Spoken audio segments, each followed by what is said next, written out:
Здравствуйте, дорогие друзья! Чертовски рад представить вам свежий выпуск одной из самых популярных рубрик на канале. Игровая неделя выдалась жаркой, так что усаживайтесь поудобнее, ставьте лайк за крутую рубрику, освобождайте память на своем iOS или Android устройстве и готовьтесь качать. У нас тут очень много годных проектов.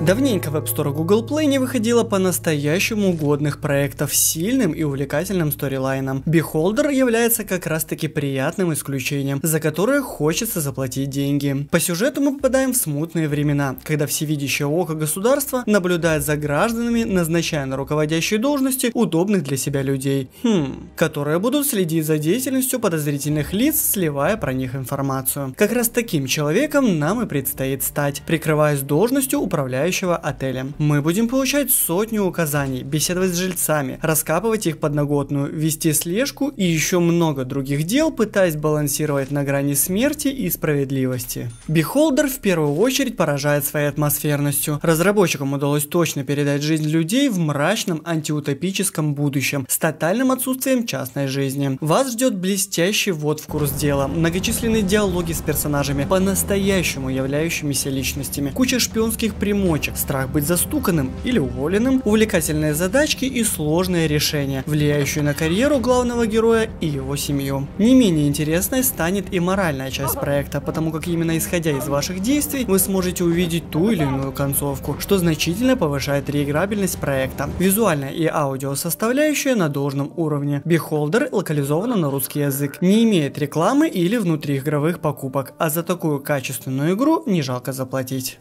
От слова «раннер» меня обычно воротит, ибо в классическом понимании это бесконечные убивалки времени без особой нагрузки на мозг. Load Runner One, дебютировавший недавно в App Store Google Play, стал приятным исключением. Это абсолютно бесплатный ремейк платформера, выпущенного аж в 1983 году. Игрок управляет маленьким человечком и должен собрать все золото, лежащее на уровне, и добраться до выхода, избегая встречи с роботами. Особенность геймплея заключается в том, что персонаж не умеет прыгать или убивать, а из подручных средств есть только огнемет, выжигающий место в полу и ненадолго задерживающий курирующих дронов. Если в оригинале было около 150 уровней, то в нашем ремейке реализовано свыше 300 локаций. Правда, первые 15 из них уж слишком просты и скучны, зато потом начинается увлекательное путешествие, где подумать нужно и реакцию испытать на прочность. Разумеется, разработчики подкрутили графику и звуковое сопровождение под реалии двухмерных игр 2017 года. Проект достойный и увлекательный.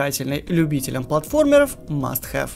Ну что, соскучились по драйвовым бесплатным онлайн-шутерам? Guns of Boom предлагает проверить ваше мастерство отстрела реальных оппонентов. Многим не нравятся мобильные шутеры ввиду сложности в управлении. Проблему решают геймпады, но разработчики обозреваемого позаботились об этом нюансе, и вам не надо покупать никакие аксессуары. В Guns of Boom реализовано очень комфортное управление с автострельбой, благодаря которому вы не будете отвлекаться на интерфейс, максимально погружаясь в игровой процесс. На данный момент реализованы командные бои и ежедневные задания. Прокачиваясь и зарабатывая валюту, вы сможете приобретать вооружение и амуницию, а продвинутый рандом всегда найдет противника по уровню. Оружие поделено на классы, а каждая единица обладает своими уникальными возможностями, что вносит огромное разнообразие в геймплей. Несмотря на то, что проект относительно свежий, игроков предостаточно, и заход на уровень происходит довольно быстро. В дальнейшем разработчики планируют реализовать кучу таких популярных режимов, как захват контрольной точки, эскорт, добавят ежедневные турниры и даже соревнования между кланами. Так что с динамичным мобильным шутером Guns of Boom вы не заскучаете. Еще бы оффлайн с ботами добавили, цены бы игре не было. Еще один кооперативный шутер с довольно реалистичной физикой и приятной графикой. Очень понравилась модель поведения оружия в игре, рикошеты и, конечно же, звук. В игре 6 основных режимов, постепенно открываемых в зависимости от прокачки игрока. Разумеется, есть тонны реально существующего оружия и амуниции. Как и в CSGO, присутствует возможность кастомизировать внешний вид вооружения. Игроков на серверах предостаточно, а именно это одно из главных требований к сетевым шутерам. Долго ждать перед заходом на уровень не придется. На данный момент имеется 11 различных по размеру карт. Управление более чем удобное. Есть и автострельба. Играть можно без вложения реальных средств. Вполне себе комфортно. Единственный очевидный минус — нет оффлайн режима с ботами. В остальном игрушка годная.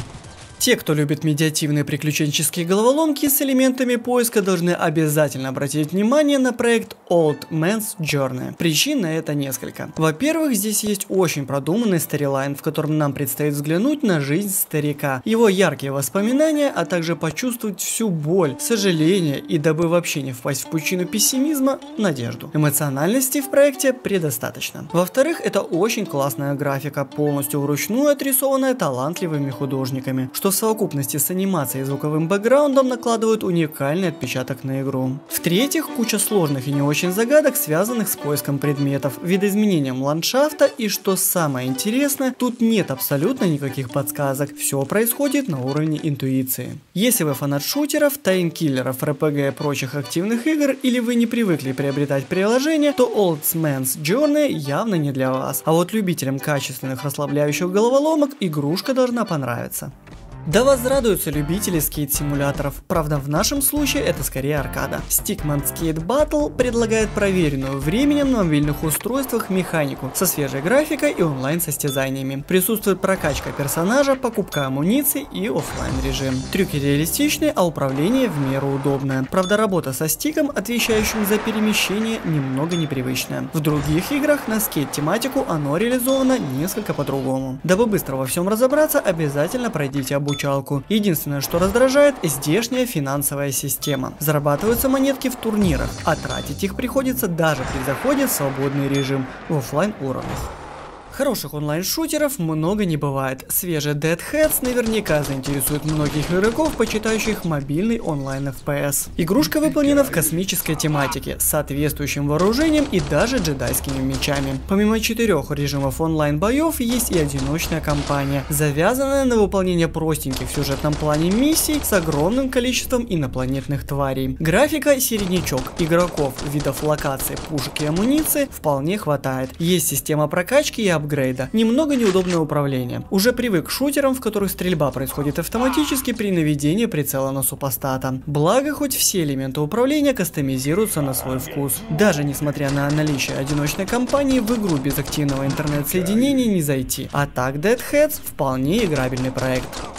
Far Away очень приятный пошаговый квест «Бродилка». Нам предстоит разгадывать тайны древних, плавно продвигаясь по огромному количеству локаций, напичканных различными по сложности головоломками. Механика завязана на постоянном перемещении между участками локаций, поиском предметов, использовании рычагов, подсказок и прочих вещей, открывающих доступ к порталам. Задачки поначалу чересчур простые, а решение очевидно. И только игра начинает набирать обороты, как вы упретесь в закрытые локации, которые приобретаются отдельно. Но первых 9 уровней хватит для того, чтобы сделать выводы. Скажу так, любителям квестов и обожающим искать предметы Far Away понравится однозначно. Очень самобытная игра Bike Club в первую очередь поразила графикой. Такого уровня двухмерной прорисовки и анимации я давно не видел. Смотрится это все действительно шикарно. В Bike Club нам, как медведю в цирке, надо ехать на одном колесе, ибо только задняя покрышка приспособлена для движения по шипам. При этом нужно держать равновесие, следить за препятствиями и отстреливать мишени. После окончания заездов можно будет потратить собранные болты и заработанные карточки на прокачку персонажа, велосипеда и оружия. Причем тут есть различные ветки развития, что превращает простой таймкиллер в непростой таймкиллер с элементами RPG. Игрушка бесплатная, качественная и вполне себе увлекательная. Убивалка времени, что надо. И еще один простенький, но очень засасывающий таймкиллер. Секрет успеха, прокачка скилла персонажа, кастомизация внешнего вида, высокая динамика игры и бодрая музыка. Игроку требуется собирать монетки, прыгая по платформам. Все действия необходимо осуществлять быстро, потому как снизу постоянно буквально наступает на пятки раскаленная лава. Времени на принятие решения очень мало. Надо знать, где выждать, имеется множество препятствий и курсирующей живности. Jumping Joe ошибок не прощает, так что либо рестарт, либо плати монеты за восстановление. Имеются и различные задания. Игрушка бесплатная и совершенно не требует вложения средств, хотя особо ленивые могут забросить копеечку. В целом проект великолепно справляется с главной задачей по уничтожению времени, когда нет желания или сил почитать какую-нибудь литературу.